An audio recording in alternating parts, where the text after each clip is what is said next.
The crowd was roaring. Flags waved. Cameras flashed. It was supposed to be a perfect day of royal pageantry, the kind of gleaming, choreographed spectacle the House of Windsor has perfected over generations. But in a single, shocking moment, everything stopped. Stop the parade. King Charles's voice cut through the noise like a blade. The horses halted. The band fell silent. The entire procession froze in the middle of the mall as the world watched in stunned disbelief. What no one expected, what no one was prepared for, was the reason.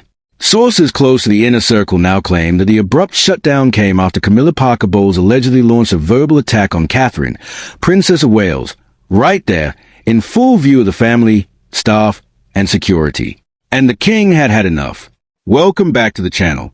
If you care about the truth behind the palace walls, the tensions, the power plays, the moments the official statements never mention, you're in the right place. Hit that like button, subscribe, and turn on notifications, because what you're about to hear is one of the most explosive behind-the-scenes royal confrontations in recent memory. Today we go deep into the alleged incident that forced King Charles to bring an entire ceremonial procession to a dead stop. We'll examine the reported sequence of events, the long-simmering friction between Camilla and Kate, the body language that cameras caught, and why insiders say this moment may mark a permanent shift in the balance of power inside firm. Let's start at the beginning. The day had been carefully planned for weeks. A formal procession through central London, designed to project unity and continuity. King Charles and Queen Camilla rode in the lead carriage. Behind them, in a separate open landau, were the Prince and Princess of Wales with their children. The public mood was warm. Kate looked radiant, elegant, composed, the very picture of the modern royal the public has come to love. Camilla, as always, maintained her carefully cultivated image of steady partnership at the king's side. But according to multiple individuals who were either present or briefed immediately afterward, the atmosphere inside the royal convoy was anything but harmonious. Tension had been building for months. Kate's return to public duties after her health challenges had been met with an outpouring of public affection. Crowds cheered louder for her. Social media flooded with praise. Commentators noted how the Princess of Wales seemed to embody the future of the monarchy in a way that resonated deeply with younger generations, and that, insiders claim, did not sit well with Camilla. One source familiar with the household dynamics described a pattern of sharp, cutting remarks from the Queen whenever Kate received particularly strong public approval. Camilla has never been comfortable sharing the spotlight, the source said, especially not with a younger woman who the public clearly prefers. On the morning of the procession, that undercurrent reportedly boiled over. Witnesses say the two women were standing near the carriages just before departure when a brief, heated exchange occurred. Details remain tightly controlled, but the core of the allegation is consistent across accounts. Camilla made a pointed, personal comment directed at Kate, one that went beyond the usual clipped palace politeness and crossed into open criticism. The nature of a remark is said to have touched on Kate's public image, her popularity, and what Camilla allegedly framed as overstepping. Kate, known for her remarkable composure under pressure, is said to have responded with quiet dignity. She did not raise her voice. She did not engage in a public scene. But those nearby noticed a sudden change in her posture, the way her smile tightened, the way she turned slightly away. Charles, according to the same accounts, saw it all. The king has long been protective of both women in different ways. His loyalty to Camilla is well documented and absolute. Yet his relationship with Kate has grown into something more complex, a recognition that the future of the monarchy rests heavily on the Prince and Princess of Wales. Multiple palace watchers have noted that Charles has increasingly sought to elevate William and Kate's profile while carefully managing Camilla's public role. In that charged moment before the procession began, something snapped. Charles is said to have stepped between them. His face, usually carefully controlled for public appearances, showed clear irritation. A short, firm exchange followed. Then, once the carriages were underway and procession had begun moving through the streets, the tension did not dissipate. What happened next is the part that has royal watchers stunned. Midway along the route, as the crowds continued to cheer and wave, Charles made a decision that broke every protocol of ceremonial continuity. He ordered the procession to stop, not slow, not pause for a wave. Stop, completely. Security teams scrambled. The horses were reined in. The military band cut mid-note. Spectators in the front rows looked at one another in confusion. Live television feeds caught the sudden halt, the confused expressions on the faces of those riding behind, the way staff began moving quickly along the line of carriages. And then the explanation began circulating among those close enough to hear. The king had intervened after the confrontation involving Camilla and Kate. One senior aide is reported to have later described the scene inside the lead carriage as ice cold. Charles, the aide claimed, made it clear that the behavior he had witnessed would not continue under the public eye, or under his authority as sovereign. The decision to stop the parade was both practical and symbolic. Practical, because continuing under such visible strain risked further public exposure. Symbolic, because it sent an unmistakable message. The king would not allow open conflict between the two most senior women in the family to play out on the streets of London. Kate's reaction, according to those who observed her in the following minutes, was characteristically restrained. She remained composed for the cameras, offering the occasional smile to the crowd even as the procession sat motionless. William, sources say, stayed close to her side, his expression carefully neutral but his posture protective. Camilla's demeanor is described as more difficult to read. Some accounts claim she appeared shocked by the public nature of the interruption. Others suggest she maintained a mask of calm while the situation was resolved. The official explanation released to the press was carefully bland, a vague reference to a brief operational pause, and the need to ensure the comfort and safety of all participants. No mention of any interpersonal conflict. No acknowledgement of raised voices or sharp words. Just the usual palace language designed to close the story before it could open. But the story did not close. Within hours, whispers began circulating among royal reporters and longtime palace observers. The claim that Camilla had attacked Kate, not physically, but with words sharp enough to force the king to intervene, spread rapidly through private messaging groups and off-the-record conversations. Body language experts who reviewed the available footage noted the sudden stiffness in Kate's posture in the moments before the halt, the way Charles's jaw appeared set, the unusual urgency among the equerries, and the public, already sensitive to every nuance of the royal family's dynamics, began asking the question the palace most wanted to avoid. What exactly happened between Camilla and Kate that was serious enough for Charles to stop an entire ceremonial procession in its tracks? To understand why this moment carries such weight, we have to look at the deeper history between these two women. Camilla entered the royal family under a cloud of public hostility that lasted for years. Her eventual acceptance as queen consort was hard-won and carefully managed. Kate, by contrast, arrived as a breath of fresh air, young, graceful, and instantly popular. The contrast has never been lost on either of them. Over the years, the two have maintained a public facade of cordiality. They have appeared together at events, exchanged polite greetings, and played their assigned roles. But insiders have long described a more complicated private reality. Camilla, according to several accounts, has at times expressed frustration at the intensity of the affection directed toward Kate. Kate, for her part, is said to have grown increasingly protective of her own position and of her children's place in the line of succession and public affection. The health challenges Kate faced in recent years only heightened public sympathy and admiration. Her careful, measured return to duties was widely praised. And that praise, sources claim, became a source of quiet irritation within certain circles at the palace. On the day of the procession, that irritation reportedly found a voice. The alleged remark from Camilla is said to have been delivered just out of clear earshot of the wider crowd, but close enough for Charles, William, and several members of the household to register its tone and intent. Whether it was a criticism of Kate's popularity, a comment about her public style, or something more personal remains a matter of competing accounts. What is consistent is a claim that it was delivered with enough edge to cross a line. Charles's response, stopping the parade, was extraordinary. Monarchs do not casually interrupt carefully planned state and ceremonial events.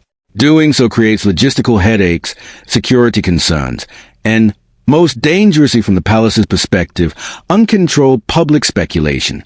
That he chose to do it anyway suggests the moment had become, in his judgment, unsustainable. In the hours that followed, the royal household moved into damage control mode. Staff were instructed to keep explanations minimal. Official photographers released only the most carefully selected images. The remainder of the day's schedule was adjusted with little public comment. Yet the story continued to gain momentum. Royal commentators began noting the unusual body language in the limited footage available. Kate's typical easy smile appeared more guarded. William stayed closer to her than usual. Charles's interactions with Camilla in the subsequent public moments seemed notably cooler than their normal public dynamic. None of this constitutes proof, of course. Body language can be misread, but combined with the confirmed fact of the sudden halt and consistent private accounts of a confrontation, it has fueled intense interest. What makes this episode particularly significant is the broader context of the monarchy's current challenges. Charles is working to stabilize the institution after a period of turbulence. William and Kate represent the most popular and future-facing part of the family. Camilla remains a central figure whose public acceptance is still, in some quarters, incomplete. Any visible fracture between these three figures risks amplifying existing doubts about unity at the top. By stopping the parade, Charles may have intended to draw a firm boundary. Whether that boundary will hold, and whether the underlying tension between Camilla and Kate can be managed more carefully going forward, remains an open question. For now, the palace continues to offer no detailed comment. The official line remains that the pause was purely operational. Those who claim otherwise are dismissed as peddling gossip. But the image of an entire royal procession grinding to a halt in the middle of a major ceremonial route is not easily forgotten, and the question that hangs over it will not go away. What did Camilla say to Kate that was serious enough for the King of the United Kingdom to bring the parade to an abrupt and public stop? In the next part of this investigation, we will examine the aftermath more closely, the private conversations that allegedly followed, the reported intervention by William, the shifting alliances inside the household, and what longtime observers believe this moment reveals about the future of the monarchy under Charles.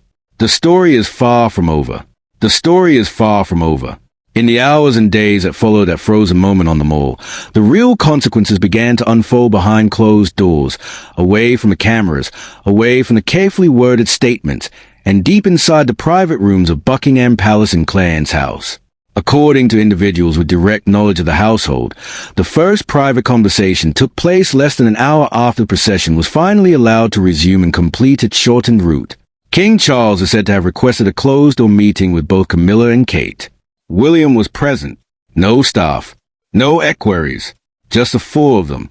What was said in that room has never been officially confirmed, but the accounts that have circulated among trusted royal circles paint a picture of controlled but unmistakable tension.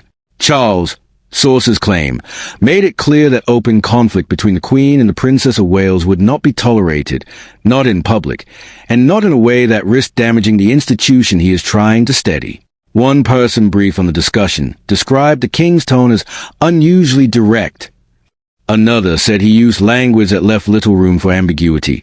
The future of the monarchy depended on unity, and personal grievances could not be allowed to override that duty. Camilla's response, according to the same accounts, was measured but defensive. She is reported to have insisted that her comment had been misinterpreted, that she had only been offering honest advice about the intensity of public attention surrounding Kate. Kate, true to her reputation for restraint, is said to have spoken little.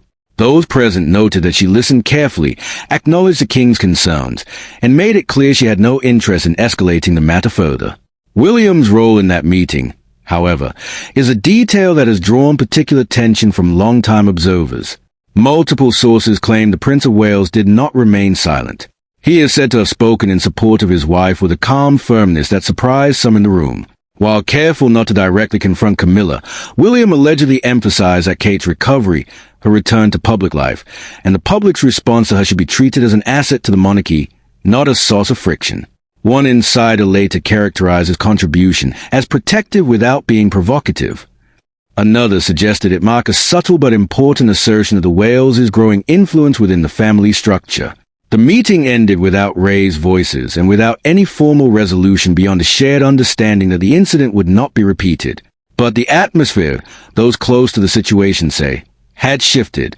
In the days that followed, the household began to adjust in ways that were both quiet and telling. Kate's public schedule continued as planned, but observers noticed an increased presence of William at her side during joint appearances. Their body language in subsequent events appeared more deliberately aligned, a visual reminder of partnership that some commentators interpreted as a subtle response to the earlier tension.